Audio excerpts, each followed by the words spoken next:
I will say maybe it's a little bit paranoid. Maybe people are not paying that close of attention to the sound of you peeing. Nowadays, with all the TERF rhetoric about how they're like, I need to start carrying a weapon in the bathrooms. Like, yeah, it's getting weird. It's getting weird for sure. So, Buck Angel, Tranpa, the original, not really, but like he's currently like probably the most name recognition, most popular trans man in the English speaking world for sure.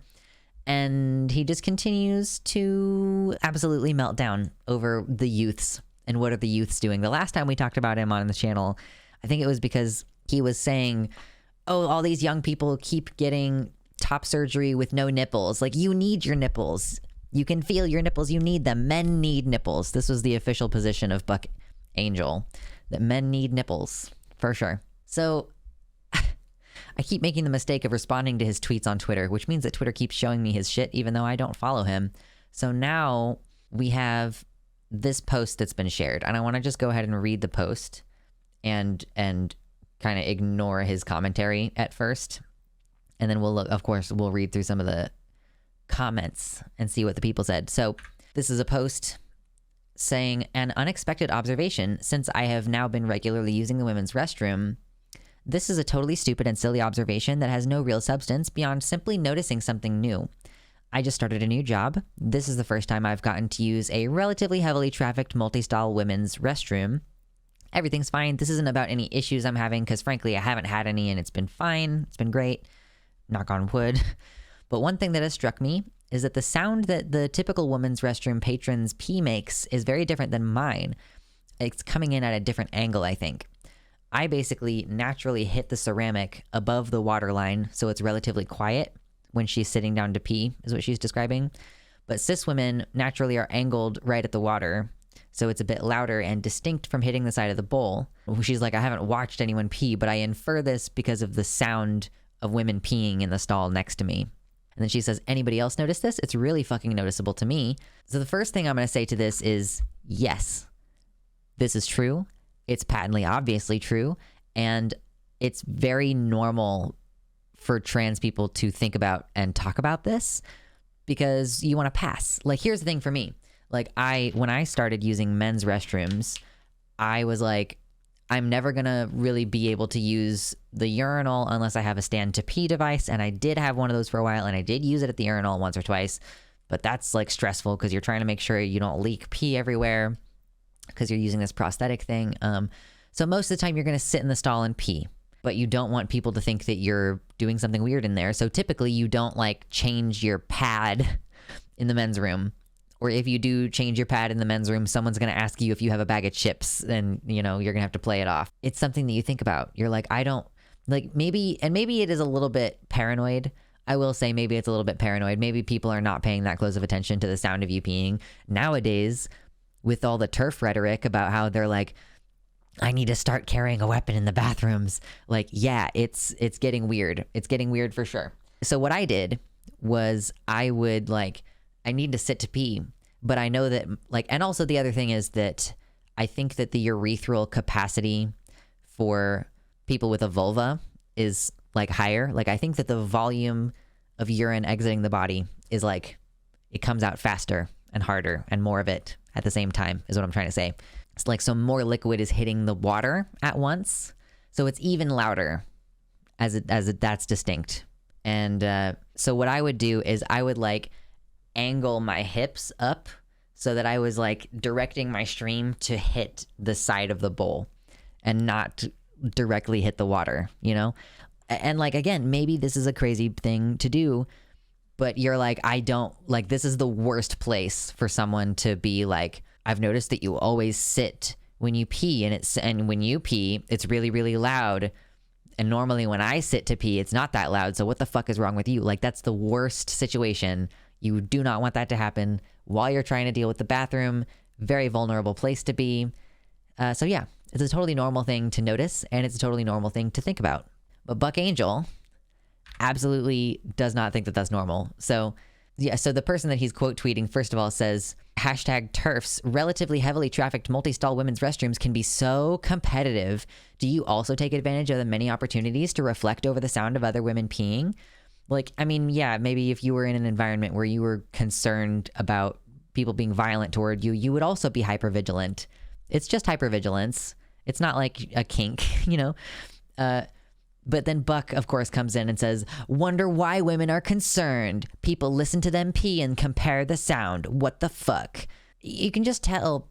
It's, you know, this is like Natalie Wynn said this about J.K. Rowling, that, like, why are you, J.K. Rowling, talking about who's allowed to use public restrooms? Like, J.K. Rowling probably hasn't used a public restroom in 20 years. Like, when is she ever going to need to use a public restroom? She lives in a mansion, and I don't think that she really does a whole lot of going out into the world doing press junkets and shit right now. You know, like, why does it matter to you? Like, Buck Angel, when was the last time you were worried about passing in the bathroom? Of course you're not worried about passing. You're Buck Angel. If somebody clocks you as trans, you're gonna be like, yeah, I'm Buck Angel, and I've done porn my entire life, and yeah, I have a pussy, and I also have these big muscles, so don't fucking touch me. You know, like, it's not the same situation. I'd be more concerned if they were making sounds of pain than their pee streams. Yeah, like, I genuinely just think that the reason that you notice this is hypervigilance, and the reason why you try to change your behavior. Like, I think that I was reading someone say, like, yes, I make a point to try to piss directly into the bowl so that it makes the same sound. It's just because you just really are concerned about every little thing that could get you put in a violent situation. Like, that's, at the end of the day, ultimately what this is. It's hypervigilance because people are violent toward trans people, and people are violent in bathroom situations towards trans people. Way, way, way more likely for a trans person to get assaulted in a bathroom than for a trans person to assault someone in the bathroom. Also way more likely for a trans person to get assaulted in the bathroom than for a cis person to use self-ID laws or something to pretend to be trans to then assault someone in the bathroom. You know, it's just ridiculous. If you haven't had bottom surgery, you'd be very aware of how your pee sounded. I feel like if I were to get bottom surgery that involved changing the way that I pee, I would suddenly become very interested in the function of that, but mostly because it would probably take a lot of getting used to. But yeah, let's see. Were there any comments on this? Oh, yeah. Thank you for the validation. This person, Transer, says this convo comes up in almost every trans space with regularity. Using a different bathroom causes a lot of anxiety because of the fear of being outed. You, a supposed trans icon, must know this. Why are you twisting the meaning? Why are you making trans kids less safe? I got to use heavily trafficked toilets. Of course, people are like, oh, it sounds sexually exciting for him to use this particular phrase. And of course, they're saying him because, oh, and of course, the homophobia, additionally, probably lingering excitement from his glory hole days. These people are not just transphobic. Like, keep that in mind too. These people are always homophobic, and they're usually also always racist. Like, you don't usually just get one. When someone's bigoted, it's usually not just one group. There's differences in sound in toilets. Hard of hearing moment. I had to explain the fact that you can even hear peeing to one of my deaf teachers. I saw a post one time that was like, I told a deaf student that you can hear farts, and they were like panicking about it because they didn't know that their entire life. They had just been farting and didn't know that people knew that they were farting, which is pretty funny. Yeah, it's literally never just one group. If you're hating some people, you're gonna continue on more and more. Alameo, the ominous shadow. I know it. It's so hard to see him on camera. His name is Mitternacht. There used to be another one whose name was Lucifer or Lucy, as you can tell by the fact that there are 2 emojis, but that one died in July. Casper says, at my school, there is a person whose job it is to stand outside the bathroom to make sure we are actually using it. That's why I'm so scared to use the guy's bathroom. Dude, that's so fucked up. I hate it when high schools are like, we're gonna police the bathrooms. Like, we need to make sure that you're not spending too long in there, or we need to make sure that you're actually, like, what if you're sitting down to take a shit and you can't really hear it, you know? Like, are they literally sitting out there listening for the sound of your piss? What a fucking crazy thing to, like, pay someone to do.